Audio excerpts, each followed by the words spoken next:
आस्ताना आलिया पाकपन शरीफ दरबार बाबा फरीदुद्दीन गंजशकर रहमतुल्लाह अलैह का मैं खलीफा मजाज भी हूँ। आस्ताना आलिया हुसैनिया से भी मुझे, मुफ्ती मोहम्मद अजीज़ मक्की से भी मुझे खिलाफत है, और आस्ताना आलिया चिश्तिया से भी है, और सियाल शरीफ से भी है।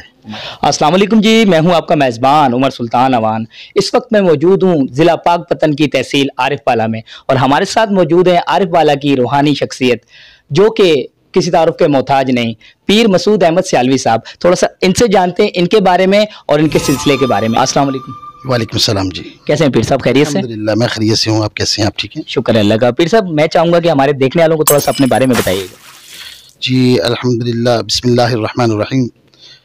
मेरा सिलसिला एक रूहानी घराने से ताल्लुक़ है हमारा, और सियालवी हमारा तखल्लुस है, चिश्तिया ख़ानदान से हमारा ताल्लुक़ है, और मेरा नाम जो है साहबज़ादा पीर मोहम्मद मसूद अहमद सियालवी चिश्ती है, और किबला मुफ्ती ग़ुलाम नबी सियालवी अल मारूफ़ ताजुल उलमा रहमतुल्लाह अलैह का मैं यानी मेरे बाप है, वालिद साहब हैं, उनका बेटा हूँ, और उनकी हयाती से भी मेरा यही सिलसिला रहा है, और जो उन्होंने जिस काम के लिए हमें लगाया और जो उनका काम था वो भी हम कर रहे हैं। तो बाकी उनका जो दीन मतीन पे चलाया हुआ निज़ाम है वो चला रहा हूँ मैं, और लोग फैज़याब हो रहे हैं। अच्छा पीर साहब, मैं माशाल्लाह मैंने दरगाह की ज़ियारत की तो मैंने वहाँ सुना लोगों से कि अभी देखा भी बाकायदा मैंने जाके कि माशाल्लाह आप कोई मदरसा वगैरह तामीर कर रहे हैं।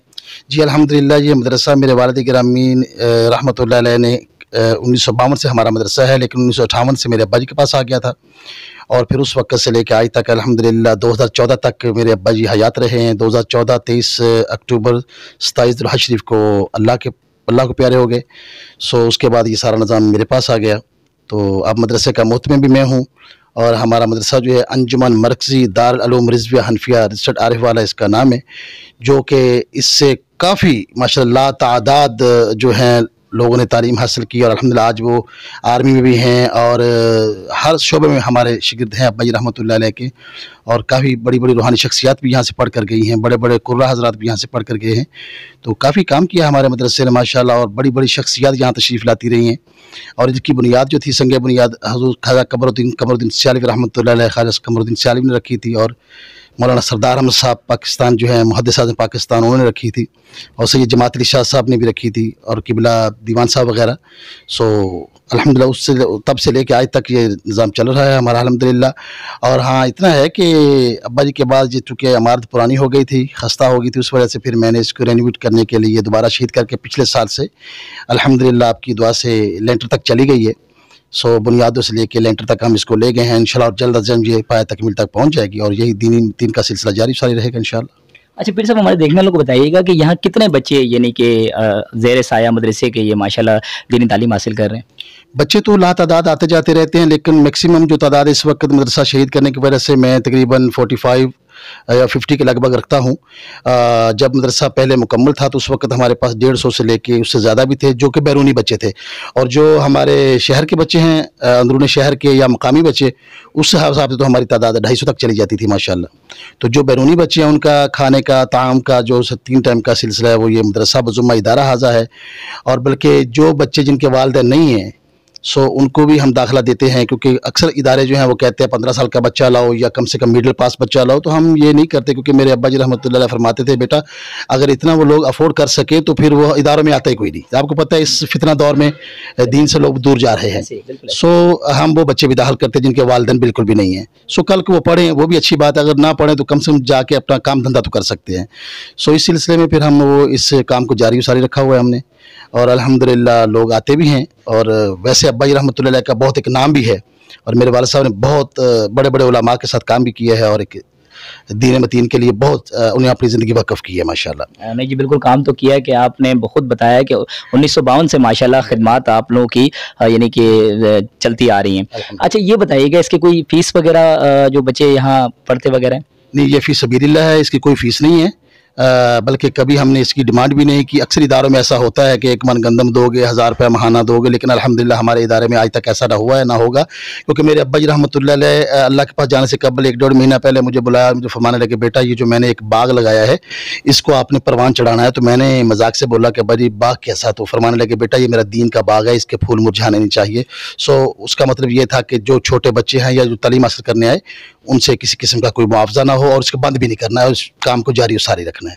तो अल्हम्दुलिल्लाह मेरा इदारा किसी किस्म को कोई फ़ीस नहीं लेता, बल्कि मेरे इदारे में बच्चों का जो इलाज मुआवजा है हम वो भी करते हैं, भले जितना भी हो।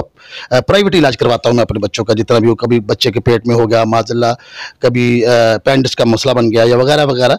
तो कोशिश होती है हमारी हद तक के बच्चे के माँ बाप को भी ना बताया जाए। जब बहुत ज़्यादा मामला हो तो फिर हम उनको बता देते हैं कि ताकि वो घर में थोड़ा आराम अच्छा कर सके। माशाल्लाह जी, ये तो सिलसिला कार खैर है।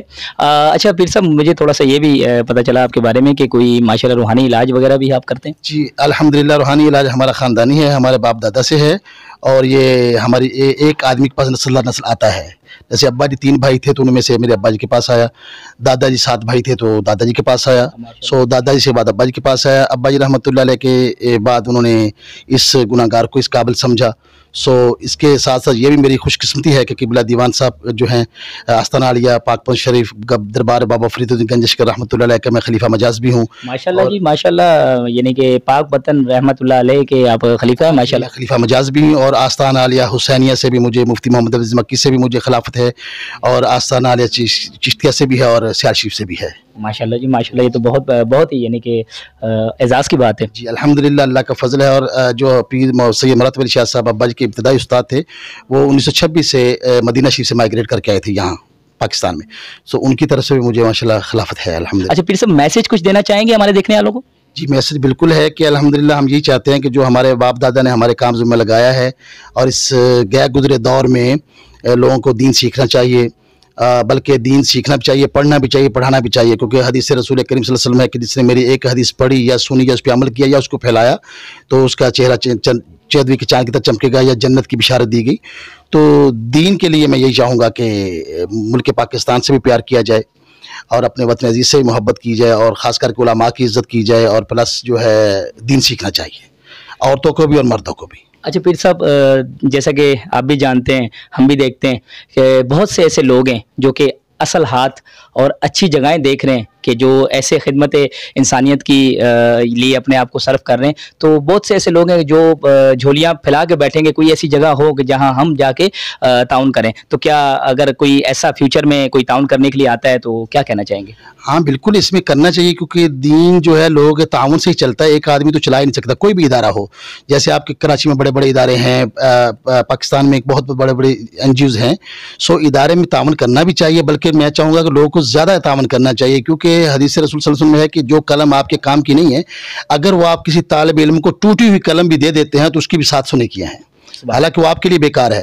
तो मैं ये चाहूँगा बिल्कुल तामन करना भी चाहिए, बल्कि मेरा पैगाम भी है जो लोग सुन रहे हैं, देख रहे हैं, अल्लाह पाक ने अगर उनको तौफीक दी है तो इदारे के साथ, चूँकि अभी इसका लेंटर बाकी है, प्लस इसके बाद उसकी आज़ाज़ वगैरह जो इसकी ताबीर व तमीर खूबसूरती, तो बच्चों की रहायश का मामला, तो ये सारी चीज़ें ज़रूरी हैं। अगर ऐसा हो तो बिल्कुल होना चाहिए। और जो मेरे अब्बाई रहमतुल्लाह ने इसकी खिदमत की है, तो आपको हैरानगी की बात ये होगी कि सुनेंगे तो हैरान होंगे कि मेरे अब्बाई रहमतुल्लाह का अपना ज़ाती आज तक बैंक में अकाउंट नहीं है। इतने बड़े आलिम दीन होके क्यों चैनल पे, हम चैनल पे, अपना चैनल पे लाइव सवालों के जवाब देते थे। सो इसके बावजूद मेरे बाबा जान का ज़ाती अकाउंट नहीं है। नहीं जी, जहाँ उनका अकाउंट है तो वहाँ मैं समझता हूँ खुदा हम सबको वहाँ पहुँचाए, क्योंकि उन्होंने अपने आगे वाली ज़िंदगी बेहतर की है। क्योंकि अल्हम्दुलिल्लाह देखो, अल्हम्दुलिल्लाह मैं भी ये कहना चाहूँगा, बंदा अपने मुँह से तो अच्छा नहीं लगता, लेकिन ये चीज़ ज़रूर है कि अगर कोई तावन करे तो उसका तावन 100% बल्कि 101% सही जगह पर लगेगा, बल्कि अपने हाथों से लगाएं। और अल्हम्दुलिल्लाह हम अपना कमाते हैं, खाते हैं, मेरा रूहानी सिलसिला भी है, छोटा मोटा कोई काम भी करते हैं, तो दीन की खिदमत में तो खैर किसी को भी नहीं, सबको बढ़ चढ़ के हिस्सा लेना चाहिए।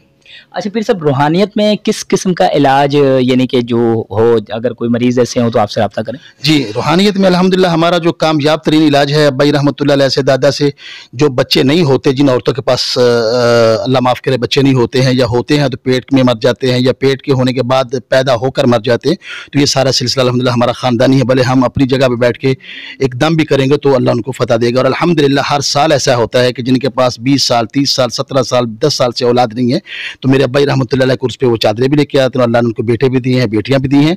इसके साथ साथ खास कर कैंसर का इलाज अल्लाह ने मुझे तौफीक दी है, मेरे माँ बाप की दुआ से, मेरे पीर मुर्शिद की दुआ से। कैंसर का इलाज फिर सब कैंसर का इलाज करता हूँ, जिसमें कोई हदिया नहीं है। अगर वो सदका वगैरह करना चाहे तो साफ साफ सदका तो तुरद्दुल बला वो अपने हाथ से करे। सो मेरी ज़ात के लिए मैंने कभी ना हदिया की डिमांड की है, अगर कोई दे जाए तो बिस्मिल्लाह, वो भी लंगर में चला जाता, ना भी दे तो भी साथ बिस्मिल्लाह, कोई इसमें परेशानी की बात नहीं। तो रूहानी इलाज हो, गैंठे का इलाज हो, खासकर, हालांकि ये इसको बहुत बड़ी मर्ज बताया जाता है। सो आपको पता है अल्लाह के कलाम में तासीर है। तो हमारा इसमें कमाल नहीं है, सिर्फ आबा-ओ-अजदाद की दुआ है, बुजुर्गान दीन की मोहब्बत है, उनकी दुआओं से अल्हम्दुलिल्लाह अल्लाह ने काफ़ी लोगों को फैज़याब किया भी है। कैंसर का खास करके करता हूँ, बच्चों का, बांझपन का, खास करके जो माँ बहन बेटियाँ जिनकी शादियाँ नहीं होती, वो भी अल्हम्दुलिल्लाह हमारा सिलसिला, अल्हम्दुलिल्लाह तकरीबन सारे सिलसिले हैं। बच्चे जो पढ़ते नहीं हैं उनके लिए हम सिर्फ चीनी दम करके उनको देते हैं, बच्चा पढ़ेगा इंशाल्लाह अच्छे नंबर लेगा। तो ये चीज़ है, ये सारा करते हैं हम अल्हम्दुलिल्लाह। इंसान का किरदार जिंदा रहता है, सिर्फ इंसान मरता है। जब अब्बाई रहमतुल्लाह अलैह को सुपुर्द खाक किया गया तो आले रसूल बहुत बड़े गद्दी नशीन हज़रात, अल्हम्दुलिल्लाह ये झूठ वाली बात नहीं है, जब उनका चलीसवा था 900 से ज़्यादा गद्दी नशीन थे यहाँ पर माशाल्लाह। वो ये कह रहे थे कि मुफ्ती ग़ुलाम नबी सियालवी रहमतुल्लाह अलैह दिलों में ज़िंदा हैं, इल्म दफन हो रहा है। इंसान का किरदार ज़िंदा रहता है, इंसान दफन होता है, इंसान का किरदार ज़िंदा रहता है। ऐसा काम करो कि दुनिया याद करे कि अच्छा काम करो, और दीन मतीन के लिए भी करो, अपने मुल्क के लिए भी करो, और सबसे बड़ी बात है कि इंसानियत को पहले मद्देनजर रखो, बाकी ज़ातियात बाद में होगी। बहुत बेहतर जी। तो नाज़रीन, जैसा कि आपने देखा कि हमारे साथ मौजूद थे पीर साहब का यही कहना है कि खिदमत इंसानियत के लिए काम करें। फिर मुलाकात होगी किसी नई जगह, किसी नए शो के साथ। अस्सलाम वालेकुम। पाकिस्तान जिंदाबाद।